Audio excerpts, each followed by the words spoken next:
हुस्न को चांद जवानी को कांवल कहते हैं। उनकी सूरत नजर आए तो गजल कहते हैं।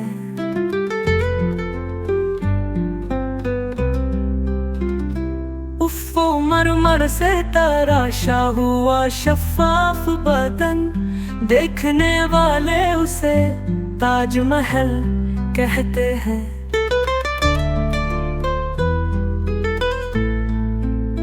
वो तेरे हुस्न की कीमत से नहीं है वाकिफ, पंखुड़ी को जो तेरे लब का बदल कहते हैं।